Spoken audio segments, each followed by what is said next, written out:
মানুষ তো ক্ষতি তাদের হয়েছে, এটা তো দেখাই যাচ্ছে। আমরা দেখছি কি হচ্ছে। গতকাল শুনানি শেষ হয়েছে, কত বাদ যাবে কত কি আমি জানি না, কিভাবে বলে দিচ্ছে আগে ভোটার লিস্ট বেরোবার আগে। আমি ওরকম অ্যাস্ট্রোলজার নই, কিন্তু আমি দেখছি যে ক্ষতি করেছেন এতজন মানুষ মারা গেছেন, সেটাই তো সবচেয়ে বড় কথা। এই কাজ সামলাবার জন্য তারা লিখে গেছেন যে এর জন্য মারা গেছে। রাজ্যের পাঠানো অফিসারদের তালিকা নিয়ে ফের চিঠি কমিশনে। রাজ্যের তালিকায় থাকা 30% আধিকারিককে আপত্তি সিইও দপ্তরে। গ্রুপ সি কর্মীদের বর্ধিত বেতনের নিরিখে গ্রুপ বি হিসেবে দেখানো হয়েছে, আর এই হারও হিসেবে কাজ করছেন রাজ্যের পাঠানো তালিকার মোট 440 জন।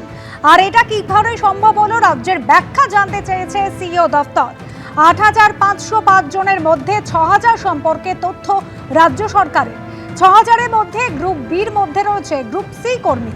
কোথায় কে রিপোর্ট করেছেন জিএমদের কাছে জানতে চেয়েছে নির্বাচন কমিশন।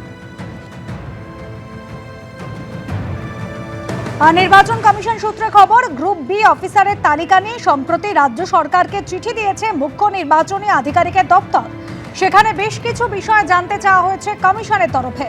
নির্বাচন কমিশন সূত্রে দাবি, রাজ্য সরকারের দেওয়া তালিকায় 8505 জনের নাম থাকলেও 6000 জন অফিসারের সম্পর্কে এখনো পর্যন্ত বিস্তারিত তথ্য পাঠানো হয়েছে। তাদের মধ্যে আবার গ্রুপ বির পাশাপাশি গ্রুপ সির অফিসাররাও রয়েছেন। রাজ্য সরকারের পাঠানো তালিকায় 30% এমন গ্রুপ সি অফিসার রয়েছেন যাদের বর্ধিত বেতনের নিরিখে গ্রুপ বি হিসেবে উল্লেখ করা হয়েছে।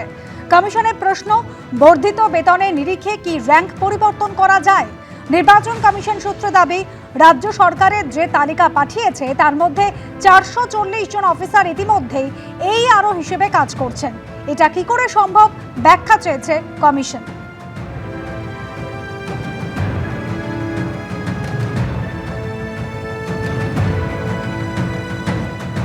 আর মাইক্রো অবজারভার নিয়ে মমতা বন্দ্যোপাধ্যায়ের অভিযোগের প্রেক্ষিতে রাজ্য সরকারকে গ্রুপ বি অফিসারের তালিকা দেওয়ার নির্দেশ দিয়েছে সুপ্রিম কোর্ট। 9 ফেব্রুয়ারি মুখ্যমন্ত্রীর আইনজীবী শ্যাম দেওয়ান সুপ্রিম কোর্টে দাবি করেন, নির্বাচন কমিশনকে আরও 8500 কর্মী দিয়েছে রাজ্য সরকার। গত সপ্তাহে শনিবার ইমেল করে জানানো হয়েছিল পশ্চিমবঙ্গ সরকার 8505 জন গ্রুপ বি অফিসারকে নিয়োগ করছে। আবার সুপ্রিম কোর্টের নির্দেশ ছিল যে ওই 8505 জন আধিকারিককে গত মঙ্গলবার বিকেল 5টার মধ্যে কাজে যোগ দিতে হবে।